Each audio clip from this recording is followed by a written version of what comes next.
आज इस विषय पर आपने मुझे बोलने का मौका दिया, इसके लिए मैं आपकी बहुत बहुत आभारी हूँ। ये वो विषय है जो देश की हर महिला के दिल के का ही विषय है, इसलिए आज इस पे बोलने का मौका मिले। प्रधानमंत्री महोदय जी ने अपने भाषण में काफ़ी जिक्र किए कि किसने रोका, कैसे रोका, 30 सालों से कैसे ये निर्णय रोका गया।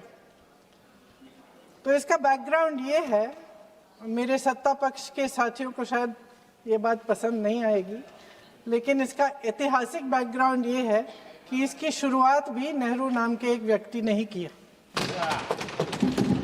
लेकिन घबराइए नहीं, ये वो नेहरू नहीं है जिनसे आप इतना कतराते हैं। ये उनके पिताजी मोतीलाल नेहरू जी ने एक रिपोर्ट तैयार की थी 1928 में, और उस प्रतिवेदन को उन्होंने कांग्रेस पार्टी की कार्य समिति को दिया था। वो एक समिति के अध्यक्ष थे। उसमें उन्होंने 19 मूल अधिकारों की सूची बनाई थी। 1931 में सरदार पटेल जी की अध्यक्षता में कांग्रेस अधिवेशन हुआ था कराची में। उस कराची अधिवेशन में इस प्रस्ताव को पारित किया गया और वहीं से ये शुरुआत हुई कि महिलाओं का समान अधिकार हमारे देश की राजनीति में शामिल हुआ। उसी समय 1 वोट 1 सिटीजन 1 वैल्यू का सिद्धांत भी हमारी राजनीति में स्थापित हुआ। आपको ताज्जुब होगा ये जानकर कि जबकि इस सिद्धांत की वजह से हमारे देश में महिलाओं को वोट देने का अधिकार आज़ादी के पहले दिन से मिला, अमेरिका जैसे देश में ये अधिकार उन्हें इस अधिकार के लिए 150 साल इंतजार करना पड़ा, संघर्ष करना पड़ा। हमारे देश की राजनीतिक व्यवस्था में महिला आरक्षण लागू करना भी दुनिया में एक ऐसा ही अनोखा कदम था। पंचायतों और नगर पालिकाओं में 33% आरक्षण का प्रावधान भी भारतीय राष्ट्रीय कांग्रेस की सरकार ने स्वर्गीय राजीव गांधी जी के नेतृत्व में सदन पटल पर पहली बार पेश किया, मगर उस समय ये प्रावधान पारित नहीं हो पाया। आज आदरणीय प्रधानमंत्री महोदय जी ने भी इसका जिक्र किया, लेकिन हमेशा की तरह उन्होंने आधी बात बोल दी। उन्होंने कहा, सदन को ये बताया कि विरोध करने वाले कौन थे, उन्होंने ये नहीं बताया। उन्होंने कहा कि इसका विरोध हुआ, कौन किसने विरोध किया और नहीं बताया। विरोध तो आप ही ने किया था, भाजपा ने किया। कुछ सालों बाद स्वर्गीय श्री पीवी नरसिम्हा राव जी के नेतृत्व में कांग्रेस सरकार ने इस कानून को सदन में पारित करके लागू किया। आज अपने भाषण में प्रधानमंत्री जी ने जब पंचायत की आंदोलित महिलाओं का जिक्र किया, तो ये समझ लीजिए कि इस कदम के चलते ही आज 40 लाख पंचायत प्रतिनिधियों में से 15 लाख महिलाएं हमारे लोकतंत्र में भागीदार हैं। 2010 में स्वर्गीय प्रधानमंत्री डॉक्टर मनमोहन सिंह जी और यूपीए की अध्यक्ष श्रीमती सोनिया गांधी जी के नेतृत्व में कांग्रेस पार्टी ने लोकसभा और विधानसभा में महिलाओं को आरक्षण देने का फिर से प्रयास किया। राज्यसभा में इसे पारित भी कराया, लेकिन लोकसभा में आम सहमति नहीं बन पाई। 2018 में आदरणीय श्री राहुल गांधी जी ने मोदी जी को एक पत्र लिखा और उस पत्र में उन्होंने कहा कि ये महिला का जो आरक्षण है ये 2019 तक लागू हो जाना चाहिए। मुझे लगता है कि यहाँ आकर प्रधानमंत्री जी राहुल जी का मजाक तो बना लेते हैं, लेकिन घर जाके उनकी बातों पर गौर करते हैं, क्योंकि हम आज उसी बात पर चर्चा कर रहे हैं। आज प्रधानमंत्री जी की बातों से ये लगा भाजपा ही महिला आरक्षण के चैंपियन, प्रस्तावक और सबसे बड़े समर्थक रहे हैं। इनके पूरे भाषण में यही बात थी, जबकि ये कह रहे थे कि इन्हें इसका श्रेय नहीं चाहिए। कोई भी महिला आपको बता देगी कि बार बार बहकाने वाले पुरुषों को महिलाएं झट से पहचान लेती हैं। थोड़ी सावधानी बरत लीजिए, पकड़े जाएंगे। आखिर जब 2023 में राहुल जी के पत्र को पढ़ने के कुछ सालों बाद, हाँ, उसके बाद पढ़ लिया। आखिर जब 2023 में आदरणीय प्रधानमंत्री नरेंद्र मोदी जी की सरकार ने यह अधिनियम सर्वसहमति से पारित किया, तब भारतीय राष्ट्रीय कांग्रेस ने अपनी विचारधारा के अनुकूल इसका पूरा समर्थन किया। आज भी इसमें कोई शक नहीं होना चाहिए कि भारतीय राष्ट्रीय कांग्रेस महिला आरक्षण के पक्ष में डटकर खड़ी है और खड़ी रहेगी। अध्यक्ष महोदय, सच्चाई ये है कि आज की चर्चा दरअसल महिला आरक्षण पर है ही नहीं। जो विधेयक के सरकार ने पेश किया है उसका प्रारूप हमने पढ़ा, उससे पूरी चर्चा ही बदल गई है। उनकी सरकार के इस विधेयक का सार सुनिए।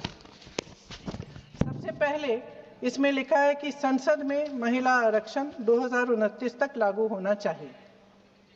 हम सहमत हैं।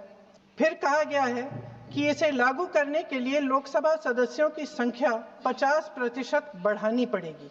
मतलब कि सीटों की संख्या 543 से बढ़कर 850 तक बढ़ाई जाएगी और इन सीटों को बढ़ाने के लिए एक परिसीमन आयोग बनाया जाएगा जो 2011 की जनगणना को आधार बनाकर ये कार्य करेगा। ऊपर से इसमें कोई आपत्तिजनक बात नहीं लगती, मगर इसे गहराई से समझा जाए तो इसका असली मकसद उभरता है।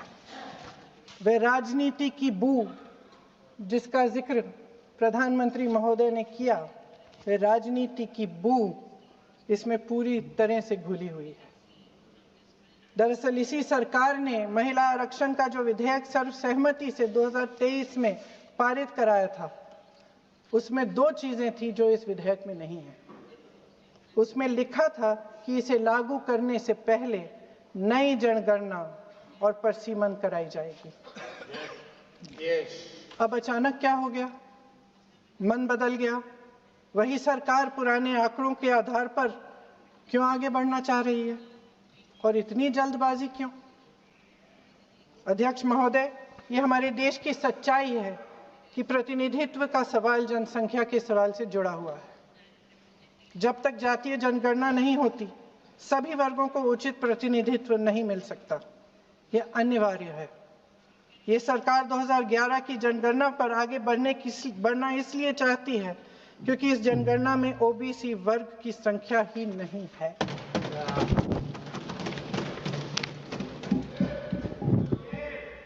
आज प्रधानमंत्री महोदय ने बड़े हल्के में बोल दिया कि इस वर्ग और उस वर्ग के बारे में हम बाद में देख लेंगे।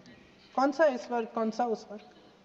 ओबीसी वर्ग की बात कर रहे थे कि हम बाद में ही देख लेंगे इसके बारे में।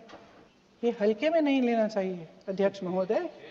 एक बहुत बड़ी संख्या है, एक पूरे वर्ग का परिश्रम है, एक पूरे वर्ग का संघर्ष है। इसे टेक्निकल मुद्दा बता के उन्होंने अपना पल्ला झाड़ दिया।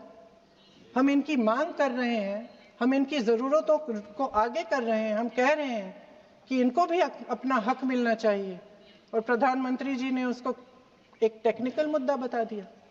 हमारे प्रधानमंत्री महोदय किस बात से घबरा रहे हैं?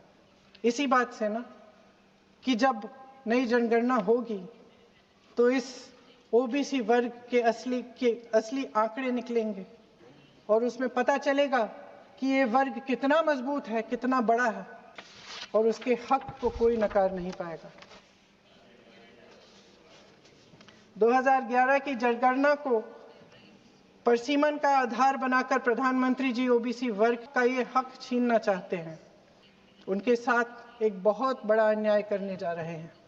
अध्यक्ष महोदय, कांग्रेस पार्टी कभी नहीं होने देगी।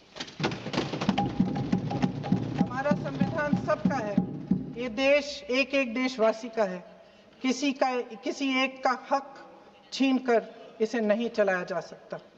इस विधेयक में सिर्फ यह अभाव नहीं है, एक और खतरनाक अभाव है। संसद का 50% विस्तार प्रस्तावित है, लेकिन इसके लिए कोई ठोस प्रक्रिया के बारे में एक भी शब्द नहीं लिखा है। आश्चर्य की बात यह है कि इतने बड़े परिवर्तन के नियम क्या होंगे, कैसे किया जाएगा, इसके बारे में पूरे विधेयक में एक भी शब्द नहीं है। महोदय, संसद में भारत के हर प्रदेश की भागीदारी 1971 में निश्चित तौर पर तय की गई थी और इसमें परिवर्तन लाने पर रोक लगाई गई थी। लेकिन इस विधेयक के तहत ये सब बदलने जा रहा है। आदरणीय प्रधानमंत्री महोदय जी और उनके अन्य मंत्रियों के खोखले आश्वासनों के बावजूद यह निश्चित है कि संसद में प्रदेशों के वजन का परिवर्तन किया जाएगा। हमारे लोकतंत्र की व्यवस्था में इतने बड़े परिवर्तन के लिए पूरी प्रक्रिया बनी हुई है, मगर इनकी योजना यही है कि प्रक्रिया को नकारा जाएगा। जिस तरह असम में इन्होंने मनचाहे सीटों को काटा पीटा, विपक्षी दलों के नेताओं की सीटों का विभाजन किया और अपने राजनीतिक फायदे के लिए नई सीमाएं बनाई, उसी तरह ये पूरे देश में इसका मतलब ये है कि परिसीमन आयोग में सरकार द्वारा चुने गए 3 जने इस पूरे देश के प्रदेशों का वजूद, देश के लोकतंत्र में उनकी भागीदारी और उनका महत्व तय करेंगे। लोकतंत्र को खत्म करने की शुरुआत तो इस सरकार ने चुनाव आयोग, न्यायपालिका, मीडिया और अन्य संस्थाओं पर अपना पूरा दबाव डालकर शुरू कर ही लिया था, मगर अब लोकतंत्र पर खुला वार होने जा रहा है। अगर ये विधेयक पारित होता है तो समझ लीजिए कि इस देश में लोकतंत्र खत्म हो जाएगा। अध्यक्ष महोदय, मौजूदा सरकार एक बार फिर इस देश की जनता की आंखों में धूल झोंकने का काम करके देश की अखंडता पर बहुत बड़ा हमला कर रही है। एक तरफ महिला आरक्षण की बड़ी बड़ी बातें, तो दूसरी तरफ गुप्त रूप से ओबीसी वर्ग का हक छीना जा रहा है और कुछ प्रदेशों की ताकत कम करके लोकतंत्र की धज्जियां उड़ाकर अगले चुनाव के लिए अपनी पार्टी की मजबूती का ढांचा बनाया जा रहा है। हंस रहे हैं गृह मंत्री जी, हंस रहे हैं। पूरी योजना बना रखी है। चाणक्य आज अगर जिंदा होते तो वो भी चौंक जाते आपकी राजनीतिक कुटिलता में।